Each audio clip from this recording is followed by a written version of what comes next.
नमस्कार, इस खास कार्यक्रम में आपका स्वागत है। मैं हूं आरफा खानम शेबानी। कहा जा रहा है दुनिया में बाकी चीज़ें तो सब टेम्परेरी हैं, यानी ज़िंदगी, मौत, जीना, मरना, सूरज का निकलना, सूरज का छिप जाना, लेकिन एक चीज़ परमानेंट है, वो है डोनाल्ड ट्रंप की थ्रेट्स। अगर गूगल पे जाएं, अभी आप टाइप करें कि डोनाल्ड ट्रंप थ्रेट, तो गूगल आपको अलग अनेकों तरह के ऑप्शन देता है कि थ्रेट आज की चाहिए आपको बताइए, या कल की चाहिए, आने वाले कल की चाहिए, इस हफ्ते की थ्रेट्स चाहिए। यही थ्रेट्स वजह बन रही है फिर से एक बार ईरान के ज़रिए, जो ईरान के बारे में बातचीत हो रही है, ईरान पर जो थोपा गया युद्ध है, उस युद्ध को शांति की स्थापना के लिए जो पूरी दुनिया में कोशिश हो रही है वो डिरेल हो गई है, वो एक बार फिर से ट्रैक से उतर गया है। इससे पहले कि इस पर और ज़्यादा आपको जानकारी दूं मैं कि आखिर जो आज ताज़ा समाचार हैं और उसमें डोनाल्ड ट्रंप की क्या थ्रेट्स हैं, मैं आपको कुछ बहुत ही नाटकीय, एक ड्रामेटिक वीडियो दिखाना चाहती हूँ। उस वीडियो को ध्यान से देखिए कि किस तरह से आज की दुनिया में जो हम जी रहे हैं, जिस दुनिया में जंग है, खून खराबा है और एक तरह से दादागिरी है ऐसे देशों की जो कि ताकत में बड़े हैं, और वो देश जो इस सब के बावजूद कि उनके पास उतनी ताकत नहीं है, लेकिन किस तरह से ईरान जैसे देश अपने पैरों पे खड़े हुए हैं। आपको ये तस्वीर दिखाती हूँ, ये वीडियो दिखाती हूँ, स्लो मोशन में इस वीडियो को देखिए। इस वीडियो के बारे में जब आप इस वीडियो को देखेंगे तो आपको साफ तौर पे पता चल जाएगा कि क्या ईरान पे जो ये युद्ध थोपा गया है, इसके बारे में जो शांति की स्थापना हो रही है, क्या इसमें शांति होगी या नहीं। अभी फिलहाल आप ये देखिए, ईरान के विदेश मंत्री इस पूरे हॉल में दाखिल होते हैं। अराक्ची साहब, जी हाँ, वो सुपरस्टार जिसके बारे में पूरी दुनिया बात करती है, इस चेहरे को पूरी दुनिया जानती है, वो आगे बढ़ते हैं और शहबाज शरीफ, पाकिस्तान के प्रधानमंत्री, उनके साथ हाथ मिलाते हैं। उन्हीं के बराबर में खड़े हुए आसिम मुनीर साहब, उनसे भी बातचीत होती है, लेकिन उसके बाद जेडी वेंस दूर किनारे खड़े हुए हैं कॉर्नर में। ऐसा लगता है कि बिल्कुल जैसे कहते हैं ना, एक तरफा प्यार, एक वन साइडेड लव, ऐसे ही बिल्कुल नज़रें चुराकर अराक्ची को देख रहे हैं। आप सोच रहे होंगे कि अगला पल आएगा कि ये अराक्ची साहब जो हैं जेडी वेंस की तरफ, जो अमेरिका के उपराष्ट्रपति हैं, उनकी तरफ आगे बढ़ेंगे, वाइस प्रेसिडेंट के, उनसे हाथ मिलाएंगे और ये शांति वार्ता की शुरुआत नहीं बल्कि एक ऐतिहासिक लम्हा आपको देखने को मिलेगा। ये सब कुछ नहीं होता। वापस जाइए इस शॉट पर और देखिए किस तरह से ये हाथ मिलाया जाता है। इसके बाद वो आसिम मुनीर की तरफ आगे बढ़ते हैं। जेडी वेंस नज़रें बचा रहे हैं और वो सोच रहे हैं कि अगली बार वो उनसे मुलाकात करेंगे। वो सब कुछ नहीं होता। इन तस्वीरों का पूरे लब्बे लुबाब ये है कि डोनाल्ड ट्रंप ने अब एक नई धमकी दी है। नई धमकी ये है कि दुनिया के नक्शे से ही ईरान मिट जाएगा। Iran will not have a country. Iran नाम का देश ख़त्म हो जाएगा, ये कह रहे हैं डोनाल्ड ट्रंप। और क्यों कह रहे हैं? वो ये कह रहे हैं कि स्ट्रेट ऑफ हॉर्मुज को अगर नहीं खोला गया, क्योंकि आप जानते हैं जिस तरह से लेबनान पर लगातार अटैक हो रहा है, अभी भी 2 दर्जन से ज़्यादा लोगों को इजराइल ने मार दिया है। आप जानते हैं कि उनके विदेश मंत्री ने ये कहा कि अगर एक माँ इजराइल में रोती है तो हज़ारों माँओं को लेबनान में रोना पड़ेगा, पूरे लेबनान को जलना पड़ेगा।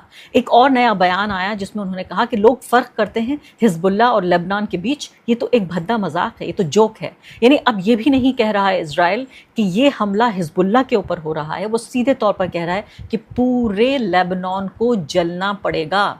इतनी नाज़ी भाषा का इस्तेमाल वो लोग कर रहे हैं जो खुद नाज़ी जर्मनी में जेनोसाइड के नरसंहार के शिकार रहे, हॉलोकॉस्ट जिसे हम कहते हैं। वही लोग आज किस तरह से नेता जब बन गए, एक देश के मालिक बन गए, अब वो इसी तरह की नाज़ी, फाशिवादी, जेनोसाइडल भाषा का इस्तेमाल, सिर्फ भाषा ही नहीं बल्कि हिंसा का इस्तेमाल हो रहा है लेबनान के ऊपर। और इसीलिए नाराज़ है पूरे तरीके से ईरान, और ये बातचीत पटरी पर इसी लिए उतर रही है। इसके लिए स्विट्ज़रलैंड में ये पूरी बातचीत होनी थी, जिस पर ये ड्रामेटिक, जो पूरे नाटकीय शॉट से मैं आपको दिखा रही हूँ, पूरे तरीके से ईरान के जो विदेश मंत्री हैं उन्होंने किसी भी यूनाइटेड स्टेट्स के अधिकारी या नेता से हाथ मिलाने से इनकार कर दिया, फ़ोटो खिंचवाने से इनकार कर दिया, बातचीत से इनकार कर दिया। हालांकि इस सब के बावजूद ईरान की तरफ से बयान ये आ रहा है कि अभी भी ये बातचीत आगे बढ़ रही है और हम इस बातचीत के लिए तैयार हैं। तो आप ये सोचिए कि आपने देखा कि पूरे हॉल में ये दाखिल हो रहे थे, पाकिस्तान के प्रधानमंत्री से कुछ शब्दों में बातचीत भी की, अब न जाने किस भाषा में दोनों के बीच बातचीत हुई होगी। इसके बाद वो अचानक मुड़े और कमरे से निकल गए। ये कमरे से निकलना एक तरह का पूरा एक फिज़िकल मैनिफेस्टेशन है, बातचीत के इस पूरे दायरे से निकल जाना। शहबाज शरीफ के चेहरे को लेकर काफ़ी चर्चा हो रही है। ये देखिए, फिलहाल ये वीडियो भी पूरे अंतर्राष्ट्रीय मंच पर छाया हुआ है, जिसमें बेहद परेशानी में और बहुत ही एक स्ट्रेस में, टेंशन में शहबाज शरीफ नज़र आ रहे हैं। ऐसा लगता है कि अभी कुछ ही पल में शायद रो देंगे। उनके चेहरे पर देखिए, आपके माथे पर पूरा पसीना और आंखों में हल्का सा पानी छलक रहा है। शायद वो अच्छे तरीके से देख रहे थे कि ये बातचीत जिसको लेकर पाकिस्तान लगातार कोशिश कर रहा है, अपने लिए एक वर्ल्ड स्टेज पर एक डिप्लोमेटिक जगह ढूंढ रहा है, एक मैसेंजर ऑफ पीस बनना चाहता है, वो सब कुछ कैसे एक कुएं में गिरता हुआ नज़र आ रहा है, सब कुछ नाकाम होता हुआ नज़र आ रहा है। ये जो वीडियो है, ये जो तस्वीर है, ये वायरल हो रही है कि उनके चेहरे पर जो हैरानी, परेशानी, असमंजस, कन्फ्यूजन वो साफ तौर पर देखा जा रहा है। और सामने जब जेडी वैंस को आप देखते हैं, उनको भी पूरे तरीके से अंदाज़ा हो गया है कि देखिए गड़बड़ हो गई है, तस्वीर पूरे तरीके से बिगड़ गई है। ऐसा लगता है कि कोई पेंट कर रहा था कैनवस पे और अचानक जो है वो रंग बिखर गया और पूरी तस्वीर ख़राब हो गई। अब सोशल मीडिया पर जो रिपोर्ट्स आ रही हैं, इसके अलावा बाकी जो इंटरनेशनल मीडिया है, ख़ासकर यूएस मीडिया, वो कह रहा है कि जो ईरान का डेलीगेशन था वो किसी भी तरीके से तैयार नहीं था और ये आधिकारिक रूप से उन्होंने इस बात को कहा हो या ना कहा हो, फ़ारसी का ही एक शब्द होता है चेमे गुइयाँ यानी इधर उधर से सुनी गई बात, हियरसे के ज़रिए बताया जा रहा है कि किसी भी तरह के फ़ोटो सेशन में शामिल होने को तैयार नहीं थे और उम्मीद जो की जा रही थी कि ये एक हिस्टोरिक मोमेंट होगा, ऐतिहासिक क्षण होगा, जब आखिरकार 100 दिनों से ज़्यादा चलने वाली ये जंग, इसको एक फुल स्टॉप मिल जाएगा, दुनिया वापस अपने रूटीन पर लौट जाएगी, जो अर्थव्यवस्था पूरी दुनिया की गड़बड़ा गई है वो पटरी पर आ जाएगी और ख़ासकर हमारे जैसे देश जिनकी बड़ी एनर्जी रिक्वायरमेंट्स हैं, वो देश एक बार फिर से राहत की सांस लेंगे, स्ट्रेट ऑफ हॉर्मुज़ खुल जाएगा। लेकिन पूरे तरीके से एक बहुत ही अनकंफर्टेबल, एक असहज पूरे दृश्य में तब्दील हो गया। तेज़ी से ये वीडियो और ये तस्वीरें वायरल हो रही हैं और सवाल उठ रहे हैं कि बंद कमरे में आखिर ऐसा क्या हुआ जो बातचीत शुरू होने से पहले ही ये पूरा माहौल बिगड़ गया। क्योंकि आपको मैंने ये वीडियो तो दिखाई, ये तस्वीरें भी आपको दिखाई, लेकिन मैं आपको सुना नहीं पाई क्योंकि मैं भी नहीं सुन सकती कि आखिर बातचीत क्या हो रही है। मैंने भी समझा और आपको भी समझाने की कोशिश कर रही हूँ ये पूरे बॉडी लैंग्वेज के साथ कि किस तरह से एक नेता आता है, दूसरे नेता से मिलता है, तीसरा नेता कोने में खड़े होकर देख रहा है, वो इस बात का अंदेशा और आशंका जता रहा है, सोच रहा है कि अब ये अगली मुलाकात मुझसे होगी, ये मुलाकात नहीं होती, नेता कमरे से बाहर निकल जाता है। उसके बाद सबके चेहरे के जो तासुर हैं वो पूरे तरीके से बदल जाते हैं और सीधे तौर पे पता चल जाता है कि आखिर इस बातचीत का भविष्य अब क्या होने जा रहा है। और इसी दौरान स्विट्ज़रलैंड में जब आप ये नाटकीय घटनाक्रम देख रहे थे, उसी वक्त देखिए कि अमेरिका के उपराष्ट्रपति किस तरह से पाकिस्तान के आर्मी चीफ की शान में कसीदे गढ़ रहे हैं कि पिछले 3 महीने में मैंने किसी और से इतनी बातचीत नहीं की जितनी बातचीत आपसे की है, मेरे करीबी दोस्त। And I've probably talked to Field Marshal Munir more than I've talked to anybody else over the last 3 months. Would not be here without his statesmanship. He is, of course, a great military leader, but I think he's shown himself to be a great diplomat. And, of course, who's an amazing friend. और आगे बढ़ने से पहले एक अदना सी गुजारिश कि आप मेंबर बनिए मेरे चैनल का आरफा खानम शेरवानी। अगर आप मेंबर बनते हैं, आपके समर्थन से आप मेरा हाथ मजबूत करेंगे, इतना मजबूत कि मैं सत्ता का कॉलर पकड़ के सवाल पूछ सकूंगी और जो हमारे समुदाय में हाशिए के जो तबके हैं उनकी आवाज़ उठा सकूंगी। आप यकीन जानिए, आपका एक छोटा सा सहयोग मेरे लिए इतना बड़ा होगा जिसके लिए आप अंदाजा भी नहीं लगा सकते।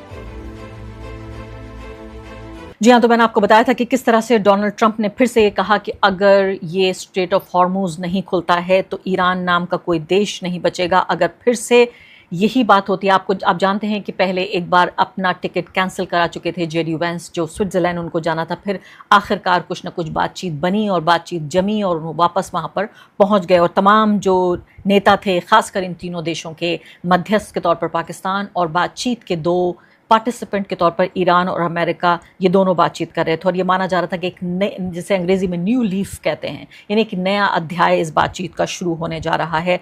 और शायद आज मैं आपको ये खबर सुना रही होती कि ये शांति वार्ता कामयाब हुई है, अब ये युद्ध ख़त्म हो चुका है।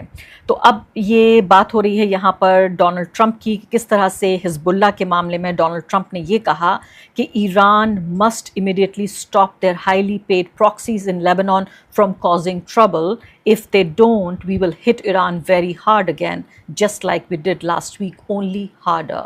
यानी हिंदी में आपको अनुवाद करके बताऊं तो सीधे तौर पे वो ये कह रहे हैं कि हिजबुल्लाह को, यानी उनकी प्रॉक्सी, ईरान की प्रॉक्सी, यानी परोक्ष रूप से, प्रत्यक्ष नहीं बल्कि परोक्ष रूप से इनडायरेक्टली ईरान हिजबुल्लाह को इस्तेमाल करता है। ईरान को काबू करना होगा हिजबुल्लाह को, वरना ये जो धमकी आ रही है उसको सुनिए, वरना क्या होगा कि और स्ट्रेट ऑफ हॉर्मुज़ भी खोलना होगा, वरना ये होगा कि हम इस तरह से ईरान को हिट करेंगे, यानी ईरान पर हमला करेंगे, जैसा हमला पिछली बार कभी नहीं हुआ, पहले से कहीं ज़्यादा।